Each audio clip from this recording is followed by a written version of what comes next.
Hey everyone, David C. Anderson here coming at you from the Knife Center, and welcome to Knife AQ number 21.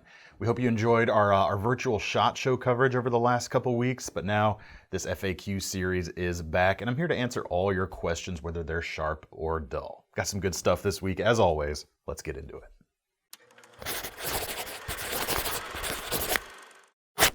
Now, before I get into the first question, just a reminder to everyone who likes this series and has a knife question and you want a chance to have it featured in a future episode, just make sure to leave that in the comments section below and subscribe while you're down there if you haven't already. We'd really appreciate it. Let's get into the first question, which comes to us from James Rowland. He says, "Hey David, I have a question. I work with hydraulic oils and petroleum-based lubricants. What would be the best handle material? I'm afraid micarta would absorb the hydraulic oil, and the lube has a tendency to disintegrate other petroleum products, O-rings, industrial paints, and plastics. I really do like the look of the micarta options. Thank you for your facts. Quite informative." Yes, I've got something here for you. Now, in terms of micarta absorbing oils, there is a lot of, micarta is made with the layers of canvas typically and epoxy, so any kind of quote-unquote penetration is only going to really be happening on the surface layer, so it always can be cleaned off, but it can create kind of a grubby look sometimes, so I do get that. You could certainly go with all metal. That's going to stand up to things pretty nicely, but it might be a little too slick, especially if you're using, oils and lubricants. So I'm not recommending metal, even though I'm saying it. But G10 is probably the way you want to go. They're often touted for their chemical resistance, so it should stand up pretty well for what you're doing. And I'd go with a knife that has washers instead of ball bearings in this case. Ball bearings, of course, very popular these days for the action they can give to a knife. But with the type of stuff you're working with, I think the cleanliness of the bearing or the washers might be a little bit better. So really take those criteria and whatever you like. So I could show just about anything. So I'm going to show something a little bit different, a little bit maybe overlooked sometimes. And since you said you liked micarta, this is a G10 option that might appeal to you, and it's the Hogue EX02. Now, these are American-made knives. They come in just under $180 right now. And the reason I say this might appeal to you, your micarta-loving side, is this is a G10. This is their G-Mascus G10. That's just kind of the patterning. It is straight up G10 in any other sense. But they give it kind of a matte finish, a little bit more matte than is typically seen on production knives. So it has a little bit of that feel of a kind of a rough matte textured micarta. There's a little bit of rag is the wrong word, but that's the idea you get across. So it's going to appeal to that side of you, and also, again, when working with those lubricants, you get a little more surface area because of that rougher finish, and probably a better grip as well. Now, you can get these in flipper or thumb stud versions. The blade itself is about 3 3/4 of an inch, 154 cm steel, and you can get it in a Tonto or this spear point profile, and no ball bearings in the pivot. However, the flipping action on these is actually fantastic. And you can probably hear that through the camera. For a non-ball bearing flipper, this has just about the best flipping action out there, among the best, certainly. And it's a heavy-duty working knife for your heavy-duty working environment. I like this with the clip flipped over. You can carry it tip up or tip down, right side only though, but you've got a secondary lock on the liner lock there. You kick that up there, and there's no chance of that liner lock getting pushed out of the way. You've also got, it isn't metal, but there is an impact point here at the back, and a lanyard hole, and just a nice roomy handle for whatever you're going to need to do. Definitely check these out. I think that that handle material in particular might appeal to you. All right, our next question comes from Mr. Ritesh Tandon. He says, "Hello, Mr. Knife Center." Guess that's me. He says, "I was blessed during the turbulent time to have been able to afford a new house." That's awesome, man. Congratulations. Building the kitchen, I have stumbled into a unique problem. We need a perfect knife block with all the necessary knives. Can you suggest one? Preferably under 100 to 150, but material that will last long and must have a good chef and vegetable knife. Yes, I've got something here, but before I get into answering your question, and this is not necessarily addressed specifically at you, but more of a general rant, if you will. When it comes to kitchen knife blocks, I see this every once in a while where I think the perception out there is people want a lot of knives, but they don't want to spend a ton of money on it. And you'll even see that from some knife people out there that might not flinch at spending 100 or 200 bucks, 178 bucks on a good EDC knife, but they still don't want to spend too much on a kitchen knife. But for a lot of us, especially if you are one who happens to cook like I do at home, kitchen knives are probably getting used more than your EDC, so it's worth spending a good bit of money on. So there's kind of a rule of thumb that I like to recommend, and to illustrate that, I went to a popular household good retailer's website. I'm not going to name any names right now, but you go to their knife block section and you sort by most popular there, and their most popular knife block set was a 17-piece set for just under 100 bucks, which averages out to like $5.80 some a piece when you average it, and that is like nothing. I don't know if there's any kind of fixed blade out there that I would trust for that little money. I mean, even Moras start at like 10 to 15 bucks. So the general rule of thumb that I like to recommend is if you're looking for a longer term investment, which I think you are, sir, as opposed to just a set of disposable knives you don't care about, average it out to at least 20 to 30 bucks per piece when you average the cost of the set, and include the knife block in that calculation, because the blocks are often not entirely cheap either. So that I would definitely recommend spending at least that much money if you're looking for something that's gonna last these days. So not addressed at you, but just some background information for why I picked these things, because I do think we can get you to where you want to be. But what we're gonna need to do, we're gonna need to be careful with our money.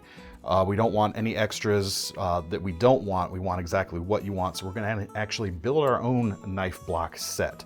And since we're picking those pieces individually, we can make sure we have just the most versatile knives of the highest quality that we can get.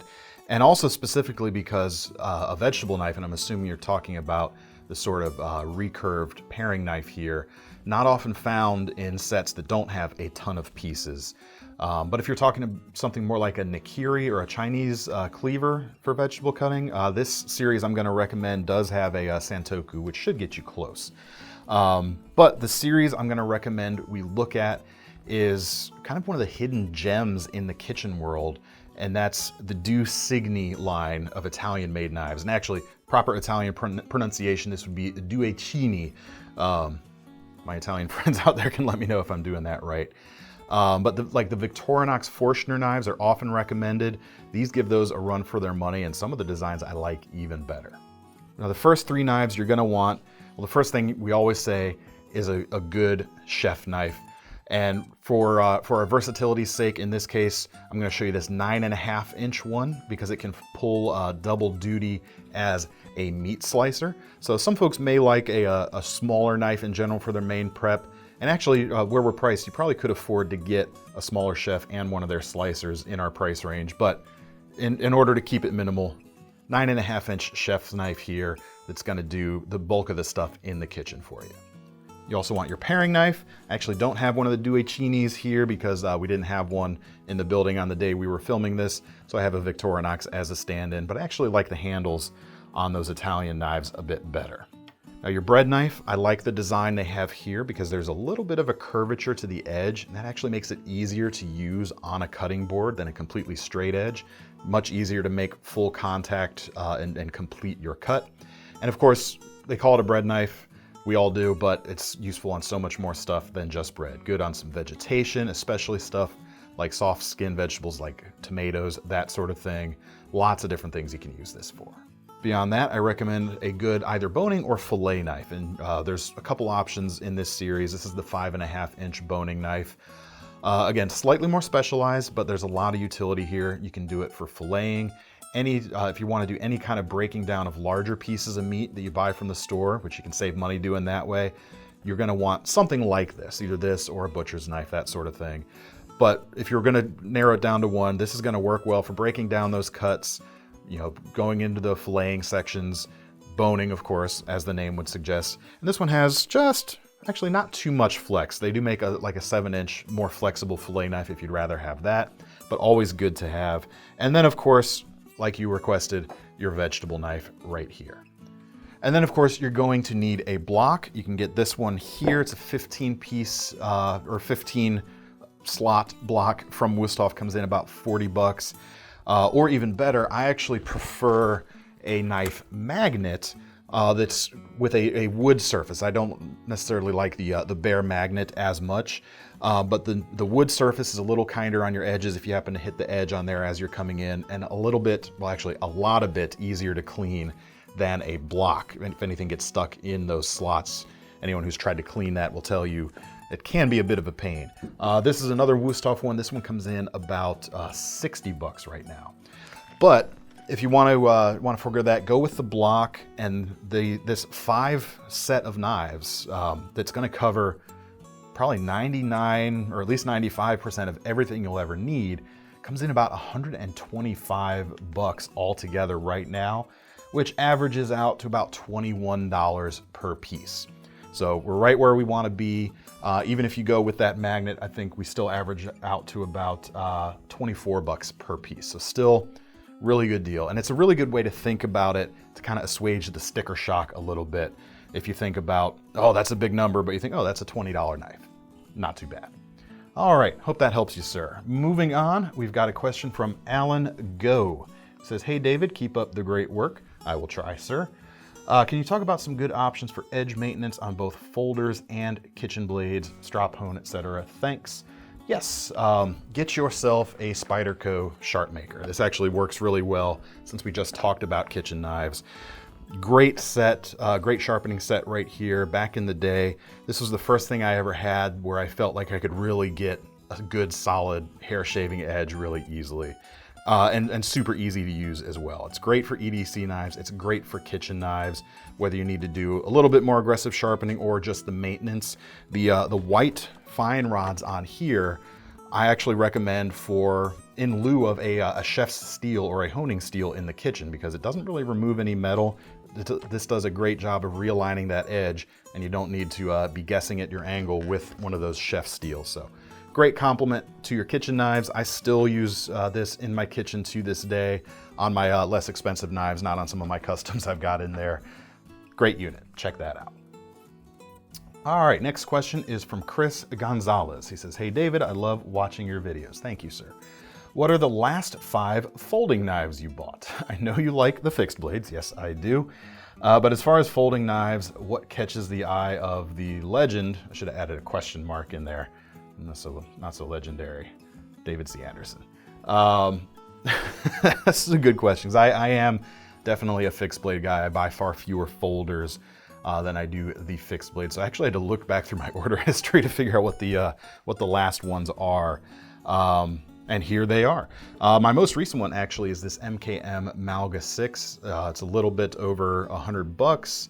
And of course, the claim to fame of these, they're Italian made, but the claim to fame is the M390 blade, pretty much the only premium steeled alternative to a Swiss Army knife out there, and then removable micarta scales as well.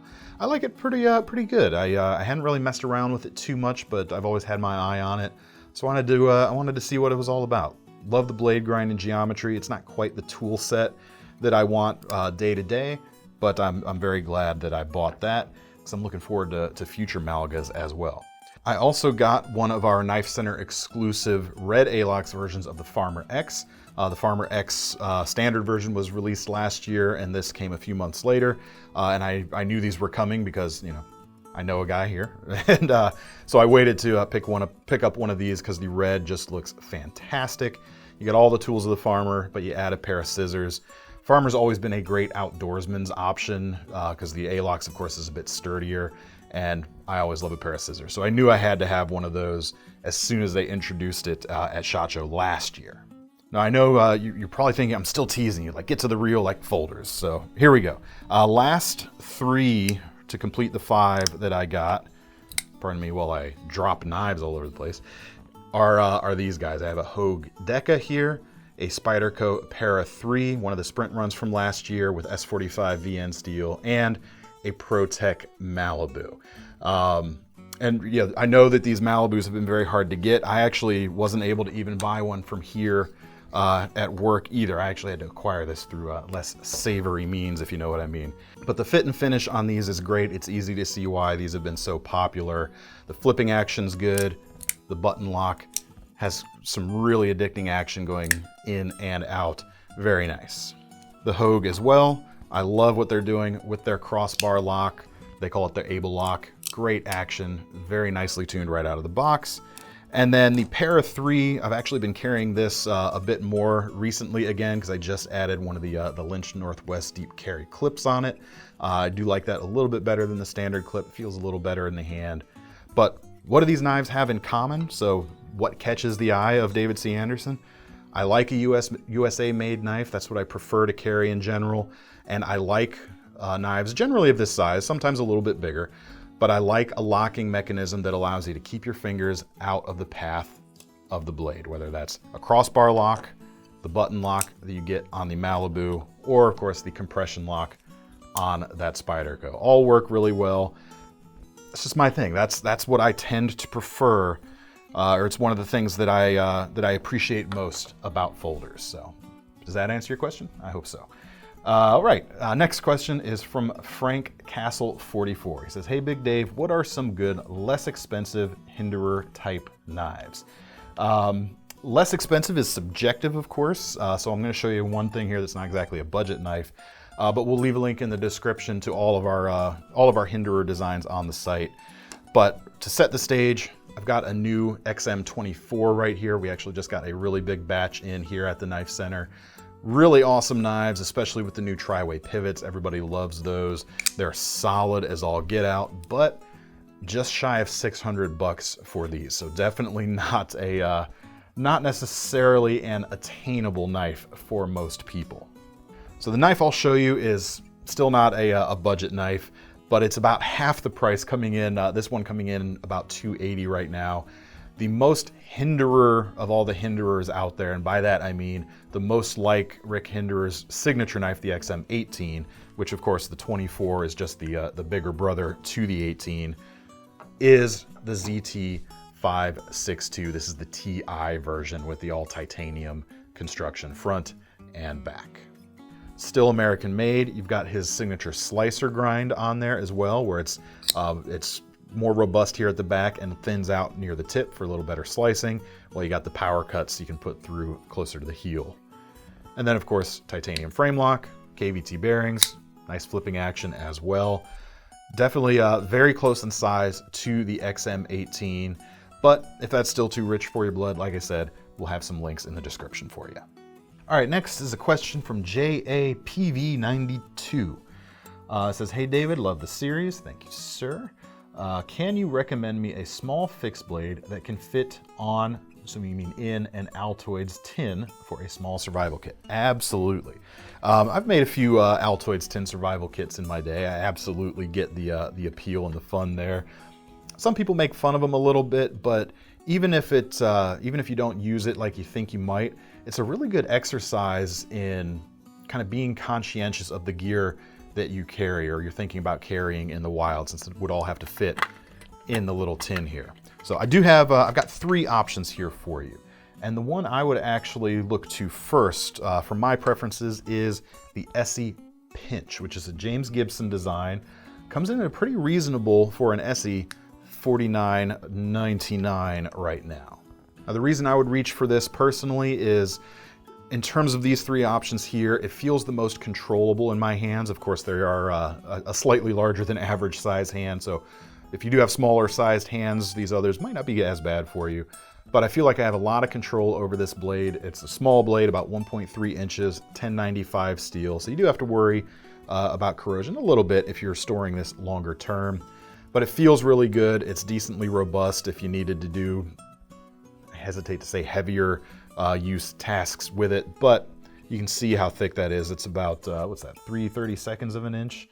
No, closer to an 1/8 of an inch thickness there. So decent bit of strength built into it, and it's got a small magnetic, not really a sheath, but a little guy there. And this one is one of the ones that we've used around here at the office, which is why it's a little nicked up. You got a magnet on the back. So it just barely fits in. Well, it does fit in quite easily, but it doesn't lay straight. so you may have to consider how you put gear around it. I think that's okay. Now, as far as other options, if you want something that's stainless, this one's kind of nice here. This is the Tekna Extra Edge Fixed Water Sports Keyring Knife. A lot of words, but not a lot of dollars. This is only, it comes in about 16 bucks right now. Integrated into the sheath quite nicely. I'll pull it out in a second. But this guy, especially if you take this, this small carabiner off, or whatever you call that, fits into that Altoids tin very nicely. In fact, tucks right in completely straight. It's going to be very easy to stack things around it. It's also got this nice bright color, as you can see. There's also an orange, but that bright color, of course, can be an advantage when you're out there. Pull it out, just a small blade, again, just a bit over an inch, about 1.5 in this case. 420 HC, which is fine, perfectly serviceable stuff, and good enough for this, this type of application, absolutely. Even has a stone-washed finish on it, which is nice. As far as the feel in the hand, it's kind of funny to even think about that. It's about a 2-finger grip for me, and there's a little bit of a slope going out towards the back. Still controllable, but I like the finger grooves on that pinch a little bit better for control. But you do have a little bit of not milling, it's plastic, molding here on the side to give you some grip on that side. Works even better in my mind in a pinch grip, in fact. If you kind of like this form factor, but you want a little bit better steel, check out the Almar Stingers, another keychain fixed blade, on sale right now, actually, while we're filming this for just 15 bucks. Blade is about 1.3 inches. You push in on the little tab there, and you've actually got D2 steel in this case. Handle, I think, is the least usable out of any of these. It's not quite as good at giving you more control surfaces, but it's fine. And it also gives you a decently long-lasting edge, considering you've only got about 1.3 inches of it to go there. And of course, it does fit in there quite nicely as well. A little bit thicker than that Tekna, but it still nestles in there quite nicely. You've got the blue color, which can be good for use in the outdoors. Blue is one of the least common colors in nature, but if you want something a little more vibrant, there's also this this bright green as well. So hopefully those give you some good things to look at as you're building out your kit. And that's it for the questions this week, folks. Thank you everyone who submitted a question. I had a lot of fun, as always, answering them. If you want a chance to have your own question answered, make sure to leave it in the comments. And if you want to get your hands on any of these knives, apart from that sprint run right there, we'll leave links in the description to take you over to KnifeCenter.com. And while you're over there, do sign up for our Knife Rewards program, because if you're going to spend your money on one of these knives, might as well earn some free money to spend on your next one. I'm David C. Anderson from the Knife Center, signing off. See you next time.